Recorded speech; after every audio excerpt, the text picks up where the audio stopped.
So I agree with Maymay's assessment of himself, and I think it's really healthy that he's able to look at himself and say, "What is it that I need to get better at? Where are some areas that I struggled? Let's attack those this offseason so I come back next season as a more complete player." And Mm. it's a very professional approach, which doesn't surprise me with Maymay.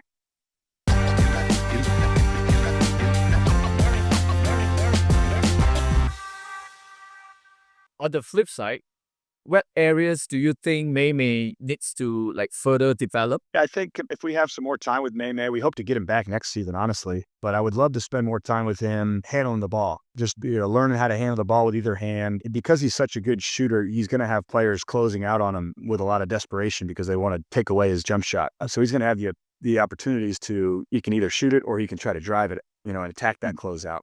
And dribbling the ball a little bit lower, being a little more confident in his ball handling, especially going through traffic, and then learning how to make those plays as he does drive. It could be a finish with his right hand. It could be a finish with his left hand. It could be jumping off of 2 feet. It could be jumping off of 1 foot. It could be stopping and pivoting and trying to find somebody that's open on the perimeter for a shot, or it could be passing off of a live dribble where he's driving it and somebody steps over, the help comes, and he's able to bounce it or lob it to a teammate. He had a beautiful pick and roll play in the game that his entire team came out to Macau to watch. And he had a beautiful play earlier where he came off of a ball screen, the help came over and he lobbed it to Big Sam for a catch and dunk. And it's just a beautiful play that shows he's really capable of handling the ball. And I think he could play a little point guard. I think he could play a little bit more aggressively with the ball in his hands on offense. So I think in the off season, I know he takes great care of his body. I know he's always working in the weight room, getting stronger and working on his balance and his stability, which is a really strong suit for him. But I think in the gym, I would work on with him just handling the ball a little bit lower and making quick decisions off of a 2-3 dribbles, making a pass, making a score, just being aggressive with the ball in his hands, dribbling. All right. Because recently before I interview you, I did an episode with May as well. He's the first guest for 2035, and he Oh, great. admitted Man, I got to follow up May, man. That's tough. he admitted that he needs to work on his one-on-one because Yeah. he feels that his strength is like playing handoff or pick and roll, Yep. Sure. but he needs to work on his one-on-one. He admitted that. So yeah, Yeah, I I think think it's really a simple thing too. Because of his strength, he could go into the post and I'm gonna get to my jump hook. I'm gonna get to my right hand jump hook and score it. And then if they cut that off and they play spectacular defense, I have kind of a counter move where I can spin or I can go into a fadeaway or I can spin and go to my left hand. But he could just keep it real simple. You gotta honor him. You have to play him close because he can shoot it so well.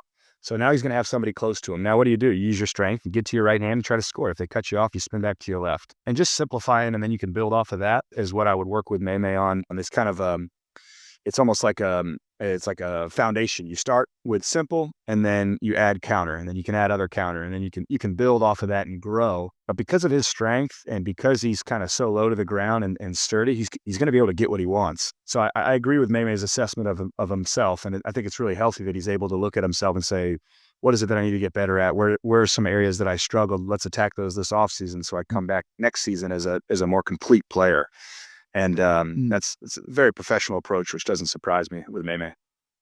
do you think May is good enough to play in ESL in this level? Absolutely. Yeah. I mean, and again, we want him back. I don't know how it's going to work with our president and GM and his team and continuing that relationship. I hope we can make it work, but he's absolutely good enough. And I think he has another level or two that he can go up. Again, if he's able to start to build on those one-on-one skills, if he start to expand his ball handling and his ability to make plays off the dribble, again, defensively, rebounding, shooting, he's as good as anybody in our league. So right there, he's at the upper echelon of Asia. And I think if he adds a couple things off the dribble, I'd love for him to get with Jeremy Lin, honestly.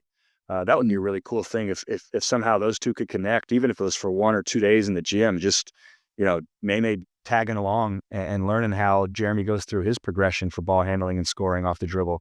That would be a really neat thing to do for him. But that's where I think May could take another step up. And he's already a very efficient and good player at the EASL level, but I think he could take another step up. Yeah. He is trying to like improve on this during the off season, but because the games keep coming up, then they're gonna play in the BCL, the Basketball Champions League, and then they have to prepare for the Southeast Asian Games. So I'm not sure when is he gonna have the off season to work on his craft. No, yeah, you're right. It's difficult. There's probably not going to be a massive dead period where it's just him by himself with a chance to go in the gym and work. And even if there is, that's kind of a good time to hit a reset and actually, get some rest and let your body heal a little. But I would encourage him just, really it's just micro doses. You're doing 10, 15 minutes before practice, working on some certain moves and drills. And if you do 10, 15 minutes a day, 4 or 5 days a week, you can add that up. And over the course of 3, 4 months, you might be able to add something to your game as the season goes, rather than saying, I'm not going to touch it until the season's over and then I'm going to add this new thing. He can kind of progress and add on to it as he goes.